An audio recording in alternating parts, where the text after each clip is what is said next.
Welcome to Future Classes Academy. मैं Gaurav Kumar, biology teacher. आज लेकर के आ गए हैं क्लास 12th एंड 11th के लिए ह्यूमन डिजीज के बारे में, मानव रोग के बारे में। चलिए इससे पढ़ने से पहले ये समझते हैं रोग होता क्या है। जैसे हम लोग एक स्वस्थ होने के लिए WHO का मानता है कि शारीरिक रूप से स्वस्थ हो, मानसिक रूप से स्वस्थ हो और सामाजिक रूप से स्वस्थ हो, उसे स्वस्थ माना जाता है। किसके अनुसार? WHO के अनुसार, वर्ल्ड हेल्थ ऑर्गेनाइजेशन के अनुसार। चलिए हम आज पढ़ते हैं ह्यूमन डिजीज के बारे में, मानव रोग के बारे में। पहले इसमें जानेंगे परिचय क्या होता है, उसका प्रकार क्या है, कारण क्या है, लक्षण क्या है और इससे बचाव और उपचार के बारे में हम समझते हैं। चलिए शुरू करते हैं।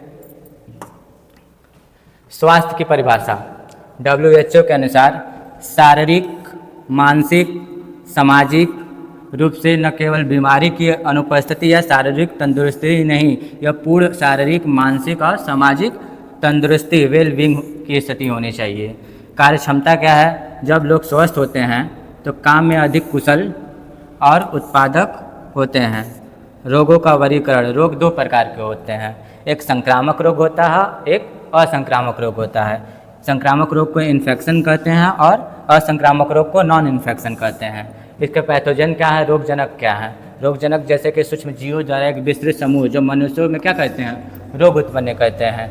चाहे वो जीवाणु द्वारा जिसे हम बैक्टीरिया कहते हैं, चाहे वो विषाणु द्वारा जिसे हम वायरस कहते हैं, चाहे वो कवक द्वारा जिसे हम फंगी कहते हैं, या प्रोटोजोआ और हेलमिंथ्स द्वारा हमारे में रोग उत्पन्न करते हैं। इसके चलिए शुरुआत करते हैं पहली बीमारी के बारे में, निमोनिया। निमोनिया होता क्या है और किसके कारण से होता है? इसके निमोनिया के बैक्टीरिया कौन से हैं?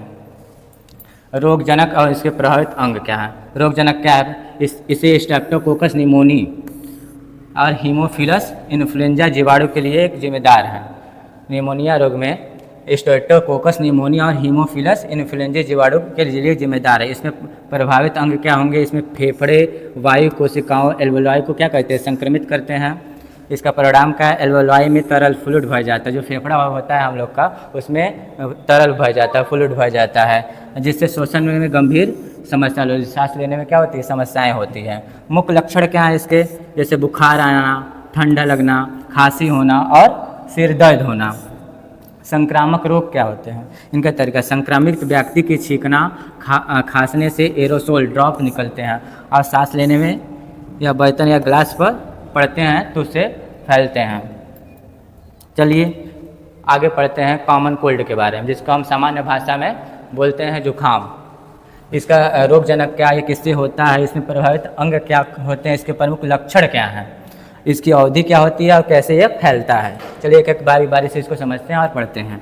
इसके रोगजनक क्या है? ये राइनो विषाणु से होता है, ठीक है। इसका प्रभावित क्षेत्र का ये नाक और श्वसन मार्ग को संक्रमित करता है, लेकिन फेफड़ों को नहीं करता है। ये श्वसन मार्ग जो हमारी सांस नली होती है उसको क्या करता है, इफेक्ट करता है, लेकिन फेफड़ों को ये डैमेज नहीं करता है। प्रमुख लक्षण क्या है इसका? जैसे कि नाक का बंद हो जाना और बहना, गले में खराश हो जाना, आवाज़ का बैठ जाना, खांसी, सिर दर्द और थकावट होती है। इसकी अवधि क्या है? इसके समान लक्षण आमतौर पर 3 से 7 दिनों में सही हो जाते हैं। जो कॉमन कोल्ड के जुखाम के जो वायरस होते हैं, राइनो वायरस, वह 3 से 7 दिनों में अपने आप सही हो जाते हैं। फैलाव क्या है? जैसे छींक, खांसी की बूंदों द्वारा, दूषित वस्तुओं जैसे पेन, किताबों और कपड़ा पर छूने से, जैसे कि अगर छींक रहे हैं उस पर पड़ता है ड्रॉपेज, बिंदु कण, उससे अगर हम लोग टच करते छूते हैं तो उसके वायरस हमारे नाक के थ्रू अंदर चले जाते हैं। चलिए अगला बीमारी के बारे में पढ़ते हैं, जिसका नाम है मलेरिया। इसका यह एक प्लाज्मोडियम परजीवी के द्वारा होता है। रोगजनक इसका क्या? मलेरिया रोग सूक्ष्म प्रोटोजोआ जिसका नाम है प्लाज्मोडियम के कारण होता है।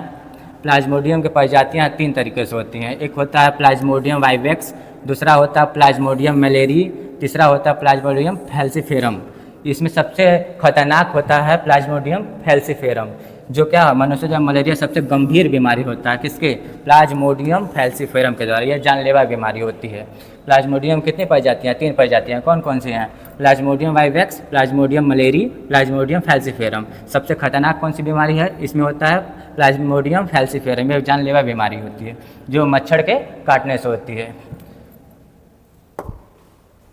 प्लाज्मोडियम का लाइफ साइकिल को समझते हैं। प्लाज्मोडियम हम कैसे जिंदा रहता है, उसका लाइफ जीवन चक्र क्या होता है, इसके बारे में समझते हैं। पहला होता है क्या, इन्फेक्शन विंग्स।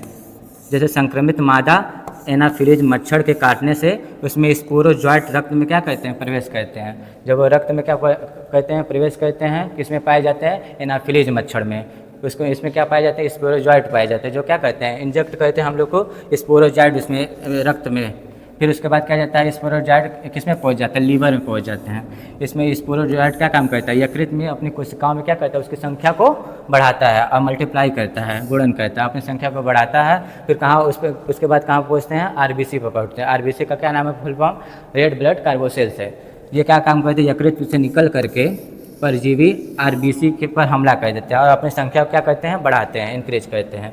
कुछ देर बाद क्या होता है, जब अपनी संख्या को बढ़ा लेते हैं तो उसके बाद आरबीसी में एक हीमोजॉइन विष निकलता है, जिससे क्या होता है, बार बार तेज़ बुखार होने लगता है और इसी के थ्रू जो हीमोजॉइन होता है, इसी के थ्रू बुखार चढ़ने लगता है।